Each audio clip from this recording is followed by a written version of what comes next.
ಯಾವಾಗಲೂ ಏನ್ ಮಾಡ್ರಿ? ಕರ್ತನಲ್ಲಿ ಸಂತೋಷಿಸಿರಿ, ಮತ್ತೆ ಸಂತೋಷ ಪಡಿರಿ. ಸಂತೋಷವಾಗಿ ಜೋರಾಗಿ ಹಲ್ಲೆಲೂಯಾ. ಸ್ತೋತ್ರ. ಸಾರಿ, ಈ ವಾಕ್ಯ ಹೇಳೋದಕ್ಕಿಂತ ಮುಂಚಿತವಾಗಿ ನಾನು ಹೇಳಲು ಇಷ್ಟಪಡ್ತೀನಿ ನಿಮಗೆ. ಇದು ಒಂದು ಮಳೆ ವಾತಾವರಣದಲ್ಲಿ ಇದ್ರೂ ಕೂಡ ನೀವೆಲ್ಲರೂ ಟೈಮ್ ತಗೊಂಡು ದೇವರ ಪ್ರಸಾದದಲ್ಲಿ ಬಂದಿರಿ. ದೇವರು ಆಶೀರ್ವದಿಸ್ತಾನೆ. ಇದು ಏನ್ ತಿಳಿಸ್ತದೆ ಅಂದ್ರೆ, ನೀವು ದೇವರಲ್ಲಿ ಇರುವಂತಹ ಆಸಕ್ತಿ. ಏನ್ ತಿಳಿಸ್ತದೆ? ದೇವರಲ್ಲಿ ಇರುವಂತಹ ಆಸಕ್ತಿ, ದೇವರಲ್ಲಿ ಬೆಳೆಯುವಂತಹ ಒಂದು ದಾಹ ನಿಮಗೆ ತಿಳಿಸ್ತದೆ.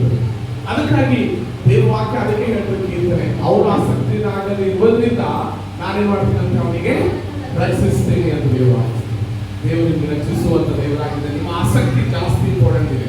ಅದಕ್ಕಾಗಿ ಇವತ್ತಿನ ಒಂದು ಸಂದೇಶಕ್ಕೋಸ್ಕರ ನಾವು ಹೋಗ್ತಿರುವಾಗ ನಮ್ಮ ಮಠದಲ್ಲಿ ಒಂದು ಹಾಫ್ ಅನ್ ಅವರ್ ನನಗಿದೆ. ಸೊ ಆಮೇಲೆ ನಾನು ಬ್ರೇಕ್ ಮಾಡ್ತೀನಿ. ಸೊ ಅದಕ್ಕೆ 15 ನಿಮಿಷ ನಾವು ವಾಕ್ಯ ಕೇಳೋಣ. ದಯವಿಟ್ಟು ಎಲ್ಲರೂ ಬೈಬಲ್ ತಿಳಿರಿ, ಮಾತಾಡ್ತಾರೆ. ಯೋಹಾನ ಬರೆದ ಸುವಾರ್ತೆ 7ನೇ ಅಧ್ಯಾಯ 37.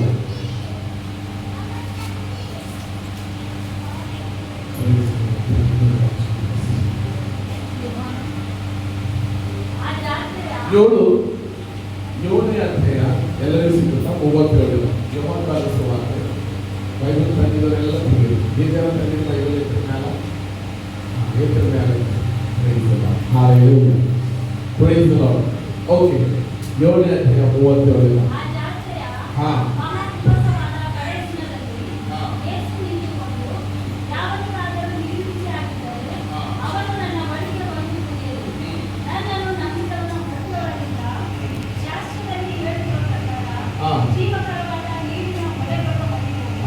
ಹಾಲೆಲೂಯಾ. ದೇವರ ವಾಕ್ಯ ಹೇಳ್ತದೆ, 7ನೇ ಅಧ್ಯಾಯ 37 ವಾಕ್ಯದಲ್ಲಿ ಹೇಳ್ತದೆ, ಯಾರಿಗಾದರೂ ನೀರಿನಿಕೆ ಆದರೆ ಏನಂತೆ? ಅವನು ನನ್ನ ಬಳಿಗೆ ಬರೆದು ಏನ್ ಮಾಡ್ಬೇಕಂತೆ? ಕುಡಿಯಲಿ ಅಂತ ದೇವರ ವಾಕ್ಯ. ಹಾಲೆಲೂಯಾ. ಇವತ್ತು ದೇವರ ಮಕ್ಕಳೇ, ಈ 37ನೇ ವಾಕ್ಯದಲ್ಲಿ ನಮಗೆ ದೇವರ ಆತ್ಮ ನಮಗೆ ತಿಳಿಸ್ತಾ ಇದ್ದಾನೆ, ಯಾವನಿಗಾದರೂ ಅಂದ್ರೆ ನೀಡಿಕೆ ಆದರೆ ಅವನು ನನ್ನ ಬಳಿಗೆ ಬಂದು ಕುಡಿಯಲಿ. ನನ್ನನ್ನು ನಂಬಿದವನ ಹೊಟ್ಟೆ ಒಳಗಿಂದ ಶಾಶ್ವತದಲ್ಲಿರುವ ಹೇಳಿರುವ ಪ್ರಕಾರ ಜೀವಕರವಾದಂತಹ ನೀರುಗಳ ಹೊಳೆಗಳು ಹರಿಯುವು ಎಂದು ಕೂಗಿ ಹೇಳಿದನು. ಹಲ್ಲೆಲೂಯಾ. ಅಂದ್ರೆ ದೇವರ ವಾಕ್ಯ ಹೇಳ್ತದೆ, ನಮಗೆ ಯಾವಾಗ ಹಸುವೆ ಆಗ್ತದೆ, ಯಾವಾಗ ನೀರಡಿಕೆ ಆಗ್ತದೆ ಅಂದ್ರೆ, ಫಾರ್ ಎಕ್ಸಾಂಪಲ್ ನಮಗೆ ನೀರಡಿಕೆ ಆದಾಗ ಎಲ್ಲಿ ತನಕ ನೀರು ಸಿಗಲ್ಲ ಅಲ್ಲಿ ತನಕ ನಮಗೆ ನಮ್ಮ ಬಾಡಿ ತೃಪ್ತಿ ಆಗಲ್ಲ. ಕರೆಕ್ಟಾ? ಸೇಮ್ ವೇ ಯಾರಿಗಾದ್ರೂ ಅವರ ಲೈಫ್ ಅಲ್ಲಿ ಬದಲಾಗಬೇಕು, ಚೇಂಜ್ ಆಗ್ಬೇಕಂದ್ರೆ ಅವನು ನನ್ನ ಹತ್ರ ಬರಲಿ ಅಂತ ದೇವರ ವಾಕ್ಯ ಹೇಳ್ತಾರೆ. ಅವನು ಒಳಗಡೆಯಿಂದ ಏನ್ ಬರ್ತದಂದ್ರೆ, ನಂಬಿಕೆಯಿಂದ ಅವನು ಕುಡಿದರೆ ಅವನು ಒಳಗಡೆಯಿಂದ ಏನ್ ಬರ್ತದೆ ದೇವರ ವಾಕ್ಯ ಹೇಳ್ತದೆ? ಜೀವಕರವಾದ ನೀರಿನ ಹೊಳೆಗಳು ಬರ್ತವೆ. ಹಲ್ಲೆಲೂಯಾ. ಇಂಗ್ಲಿಷ್ ಬೈಬಲ್ ಹೇಳ್ತದೆ, life things will come out. Hallelujah. ಜೀವದ ಅಂದ್ರೆ ಲೈಫ್ ಅನ್ನು ಬದಲಾಯಿಸುವಂತ ಕಾರ್ಯಗಳು ಅವನಿಂದ ಬರ್ತವೆ ಅಂತ ದೇವರ ವಾಕ್ಯ ಹೇಳ್ತದೆ. ಎಲ್ಲರೂ ನಿಮ್ಮ ಲೈಫ್ ಹಾಳು ಮಾಡ್ಬೇಕಂತ ಮಾಡಿದ್ರೆ, ದೇವರ ನೀರುಗಳು ನೀವು ಕುಡಿದ್ರೆ, ಅಂದ್ರೆ ಯೇಸು ಸ್ವಾಮಿ ಹತ್ರ ನೀವು ಬಂದರೆ ನಿಮ್ಮ ಒಳಗಡೆ ಜೀವದ ಹೊಳೆಗಳು ಬರ್ತವೆ ದೇವರ ವಾಕ್ಯ. ಹಲ್ಲೆಲೂಯಾ. ಜೀವಕರದ ಕಾರ್ಯಗಳು ನಿಮ್ಮ ಒಳಗಡೆ ಬರ್ತದೆ ದೇವರ ವಾಕ್ಯ ಹೇಳ್ತಾರೆ. ಅದೇ ವಾಕ್ಯದಲ್ಲಿ ನಾವು ನೋಡ್ತೇವೆ, ಮುಂದೆ ಹೋದ್ರೆ 38.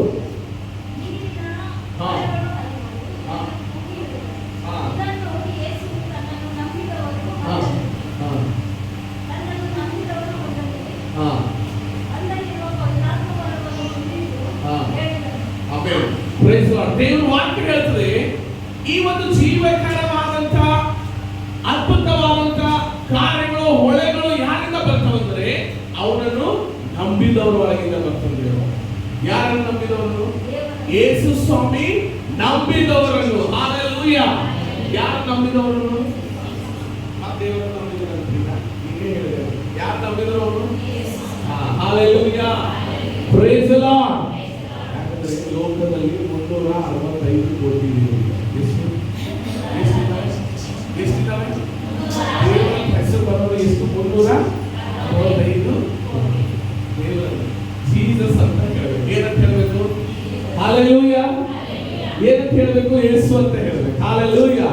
ಅದಕ್ಕೆ ಯೇಸು ಸ್ವಾಮಿ ಹೇಳ್ತಾ ಇದ್ದಾರೆ ಖುದ್ದಾಗಿ ಏನಂದ್ರೆ, ಅವನು ಯಾವನಿಗಾದರೂ ನೀರಡಿಕೆ ಹಾಕಿದರೆ ಅವನು ನನ್ನ ಬಳಿಗೆ ಬಂದು ಯಾರಿಗಾದ್ರೂ ಸಮಸ್ಯೆ ಕಷ್ಟ ದುಃಖಗಳಿದ್ದಾವೆ, ಇಲ್ಲಿ ಒಂದು ಇನ್ನೊಂದು ಆತ್ಮಿಕ ಅರ್ಥ ಏನಂದ್ರೆ, ನಿಮ್ ಜೀವಿತದಲ್ಲಿ ಏನಾದ್ರೂ ಮಾರ್ಪಾಟ ಆಗ್ಬೇಕಾದ್ರೆ ಬದಲಾಗಬೇಕಾದ್ರೆ ಅವನು ನನ್ನ ಹತ್ರ ಬರಲಿ ಅಂತ ಹೇಳುವ ಯೇಸು ಸ್ವಾಮಿ.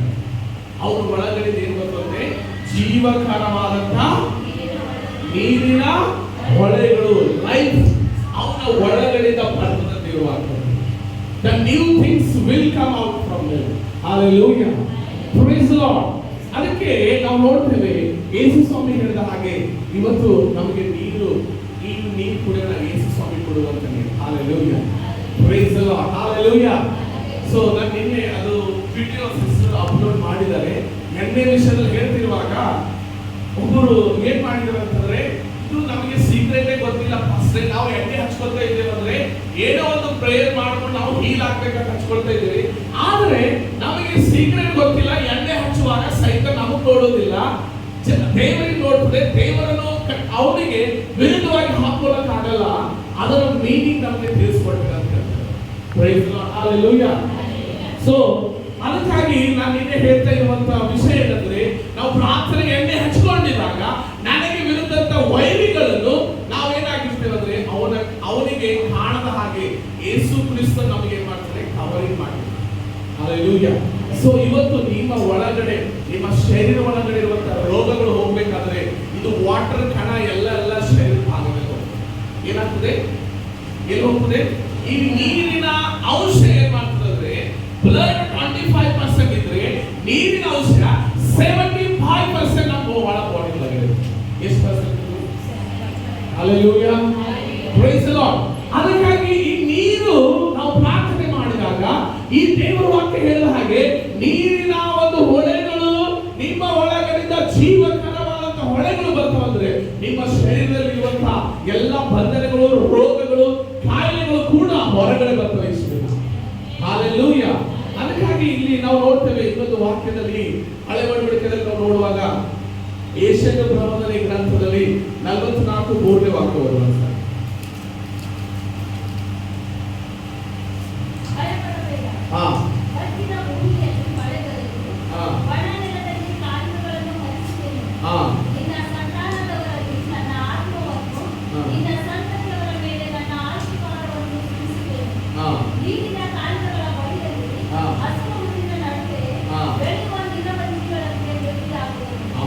Hallelujah.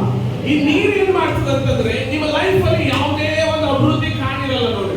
ಏನೋ ಹಿಂದೆ ಏನೋ ಆಗಿತ್ತು ಇವರ ಲೈಫ್ ಅಲ್ಲಿ, ಇವರ ತಂದೆ ತಾಯಿ ಅಥವಾ ಅಜ್ಜ ತಾತ ಹಿಂದೆ ಆಗಿರುವಂತಹ ಈ ಎಲ್ಲ ಬಂಧನಗಳು ಏನು ಮುರಿದು ಹಾಕಿ ದೇವರೇನ್ ಮಾಡ್ತಾರಂತೆ, ನೀರಿನಲ್ಲಿ ಕಳವೆಯಲ್ಲಿ ಬೆಳೆದಿರುವಂತಹ ಒಂದು ಹಸಿರಾಗಿ ನಿಮ್ಮ ಜೀವನವನ್ನು ದೇವರೇನ್ ಮಾಡ್ತಾರಂತೆ ಹಸಿರಾಗಿ ಮಾರ್ಪಾಟ ಮಾಡ್ತಾರಂತೆ.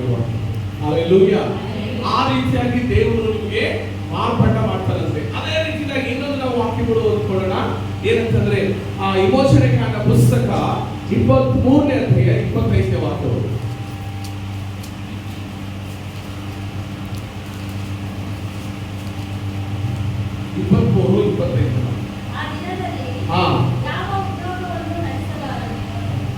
23-25. ನಿಮ್ಮ ದೇವರಾದ ಯೆಹೋವನೊಬ್ಬನನ್ನೇ ಆರಾಧಿಸಬೇಕು. ಏನ್ ಮಾಡ್ಬೇಕಂತೆ? ಈ ಒಂದು ವಿಮೋಚನೆ ಕಾಂಡ ಪುಸ್ತಕ 23-25ನೇ ವಾಕ್ಯದಲ್ಲಿ ಹೇಳ್ತಾರೆ. ಫಸ್ಟ್ ಏನಂತೆ? ನಿಮ್ಮ ದೇವರಾದ ಯೆಹೋವನನ್ನ ಏನ್ ಮಾಡ್ಬೇಕಂತೆ? ಆರಾಧಿಸಬೇಕು. ಏನ್ ಮಾಡ್ಬೇಕಂತೆ? ಆರಾಧಿಸಬೇಕು. ಮತ್ತೆ ಆಗ ಆತನು ನಿಮ್ಮ ಅನ್ನಪಾನಗಳನ್ನು ಆಶೀರ್ವದಿಸುವನು. ನೀವು ದೇವರನ್ನು ಮೊದಲು ಆರಾಧಿಸಿದಾಗ ದೇವರ ವಾಕ್ಯ ಹೇಳ್ತದೆ ನಿಮ್ಮ ಅನ್ನಪಾನಗಳು ಬ್ಲೆಸ್ ಮಾಡ್ತಾರಂತೆ. ಹಲ್ಲೆಲೂಯಾ. ಏನ್ ಮಾಡ್ತಾರಂತೆ? ಆಶೀರ್ವದಿಸುವನು ಅಂತ. ಏನ್ ಆಶೀರ್ವದಿಸ್ತಾರಂತೆ? ಅದು ನೀವು ಏನು ಮನೆಗೆ ರಾಶನ್ ಪಾನಿ ಇರಲ್ಲ, ಅದು ದೇವರಿಗೆ ಗೊತ್ತದಂತ. ನೀವು ಏನ್ ರಾಶನ್ ತರ್ತಾ ಇದ್ದೀರಲ್ಲ, ಏನು ಇದರಲ್ಲಿ ಶಾಪ್ ಅಲ್ಲಿ ತೆಗೆದುಕೊಂಡು ಬರ್ತಾ ಇದ್ದೀರಲ್ಲ, ಅದರಲ್ಲಿ ಕೂಡ ದೇವರು ನಿಮಗೆ ಆಶೀರ್ವದಿಸ್ತಾನೆ. ದೇವರು ವಾಕ್ಯ ನಿಮ್ಮ ಮನೆಯಲ್ಲಿರುವಂತಹ ಒಂದೊಂದು ವಸ್ತುಗಳು ಕೂಡ ದೇವರು ಏನ್ ಮಾಡ್ತಾರಂತೆ? ಆಶೀರ್ವದಿಸ್ತಾರಂತೆ. ನಿಮ್ಮೊಳಗೆ ಯಾವ ವ್ಯಾಧಿಯು ಉಂಟಾಗದಂತೆ ಮಾಡುವೆನು. Yes, hallelujah. ಅದಕ್ಕೆ ಪ್ರತಿದಿನ ನಾವು ಏನ್ ಮಾಡ್ತೀವಿ ಅಂದ್ರೆ ಎಲ್ಲಕ್ಕಿಂತ ಹೆಚ್ಚಾಗಿ ನೀರುಗಳು ಕುಡಿತೀವಿ. ದೇವರ ವಾಕ್ಯ ಹೇಳ್ತದೆ, ಇಂಗ್ಲಿಷ್ ಬೈಬಲ್ ಅಲ್ಲಿ ಹೀಗೆ ಹೇಳ್ತದೆ, ಏನಂತಂದ್ರೆ God, He will bless you your food and water.